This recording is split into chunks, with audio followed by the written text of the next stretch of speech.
Selamat sore, Assalamualaikum warahmatullahi wabarakatuh. Waalaikumsalam warahmatullahi wabarakatuh. Saya Kholida Fauzia dari VKA akan mempresentasikan RPP atau Rencana Pelaksanaan Pembelajaran.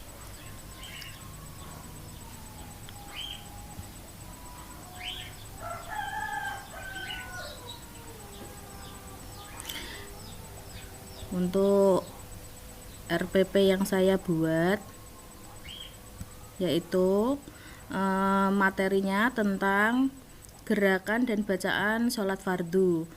Untuk rencana pelaksanaan pembelajaran RPP saya yaitu yang pertama identitas seperti biasa, identitas satuan pendidikan, mata pelajaran sampai alokasi waktu. Untuk kompetensi inti atau KI yaitu meliputi KI 1, KI 2, KI 3 sama KI 4. Untuk kompetensi dasar yaitu untuk KD 1 yaitu 1.3 menerima kebenaran bahwa salat fardu adalah kewajiban setiap muslim. Untuk KD-nya saya ambil untuk pengetahuan dan keterampilannya yaitu 3.3 menerapkan gerakan dan bacaan salat fardu. Untuk keterampilannya 4.3 yaitu mempraktikkan gerakan dan bacaan salat fardu. Untuk IPK-nya atau indikator pencapaian kompetensi yaitu ada 3. Yang pertama memahami bacaan salat fardu, terus melafalkan bacaan salat fardu, serta menganalisis bacaan salat fardu. Untuk tujuan pembelajarannya yaitu setelah melalui pengamatan gambar dan penjelasan, peserta didik dapat memahami bacaan salat fardu dengan benar. Yang kedua, setelah melalui kegiatan pengamatan gambar dan berdiskusi, peserta didik dapat melafalkan bacaan salat fardu dengan benar. Untuk yang ketiga yaitu setelah melakukan kegiatan pengamatan gambar dan berdiskusi, peserta didik dapat menganalisis bacaan salat fardu. Untuk pendekatan model sama metode pembelajaran yang saya pakai yaitu pendekatannya scientific TPACK, terus untuk modelnya PBL atau problem based learning, untuk metodenya ceramah, tanya jawab, diskusi, dan demonstrasi. Untuk langkah-langkah pembelajarannya yaitu pendahulu untuk persepsinya 15 menit. Terus untuk kegiatan intinya nanti 35 menit yaitu kegiatan pendahulu meliputi salam, terus kehadiran, terus menyanyikan lagu nasionalisme, serta ada ice breakingnya yaitu gerakan sholat, memotivasi, serta menyampaikan tujuan pembelajaran. Untuk kegiatan intinya nanti saya akan melihat atau meminta peserta didik mengamati gambar atau alat peraga dengan menunjukkan PPT yang sudah saya buat. Terus memberikan stimulus atau pertanyaan kepada siswa untuk memancing pengetahuan peserta didik. Terus selanjutnya yaitu memberi penguatan tentang hasil kajian yang sudah anak-anak pahami. Terus untuk itu anak-anak berdiskusi yang dibuat beberapa kelompok. Terus guru juga membagikan lembar kerja peserta didik ke kelompok. Setelah itu, setelah selesai menjelaskan cara pengerjaan EKPD, nanti anak-anak berdiskusi, setelah itu mempresentasikan atau membacakan hasilnya. Untuk kegiatan penutup yaitu guru memberi penguatan kepada kelompok yang sudah membacakan hasil diskusi. Terus guru juga memberikan penguatan juga untuk hasil belajar pada saat itu, serta guru mengevaluasi atau memberikan soal evaluasi. Terus yang terakhir yaitu penutup, yaitu dengan membaca doa. Untuk media dan alat serta sumber belajar yaitu untuk medianya PPT, video atau gambar. Untuk alat dan bahan yaitu gambar gerakan salat.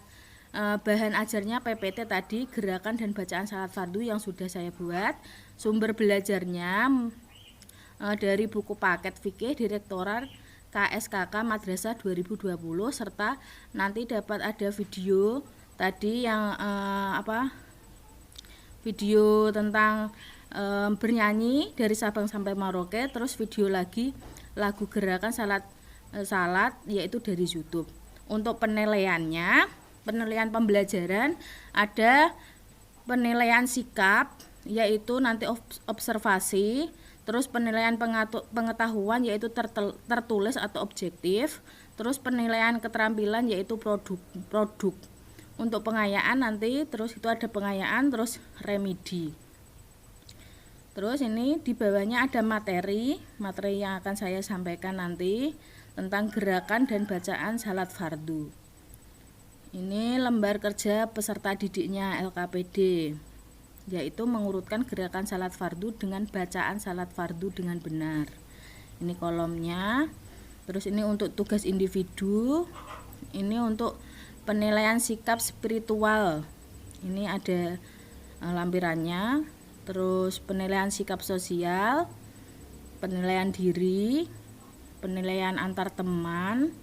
Ini instrumen penilaian pengetahuan atau kisi-kisi tes tertulis berbentuk pilihan ganda.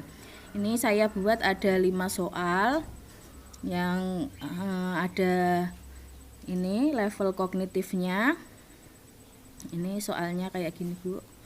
Terus ini instrumen penilaian diskusi.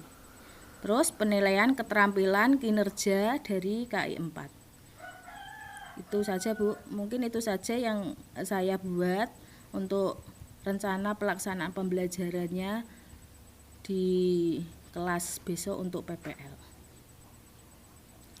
Ya. Terima kasih. Oke, itu kan gerakan dan bacaan sholat nggih.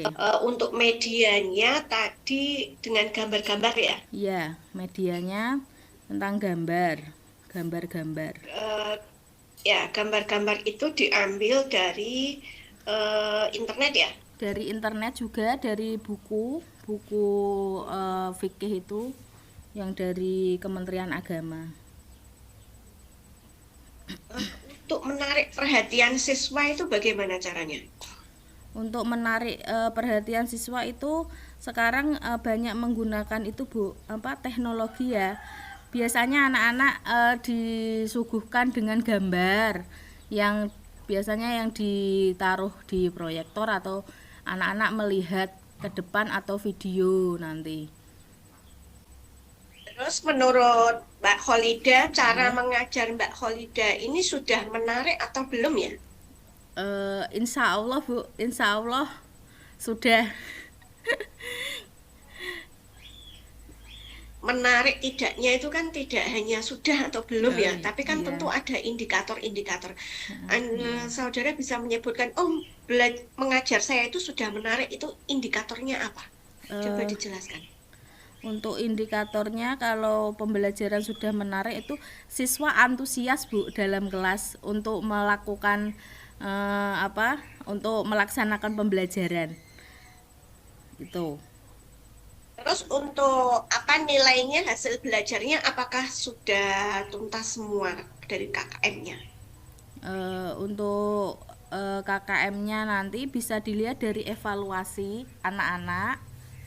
Jadi ada soal evaluasi, nanti kan ini tadi nanti setelah selesai pembelajaran anak-anak dikasih soal evaluasi, nanti bisa dilihat dari situ anak-anak bisa memahami atau tidak materi yang sudah saya sampaikan.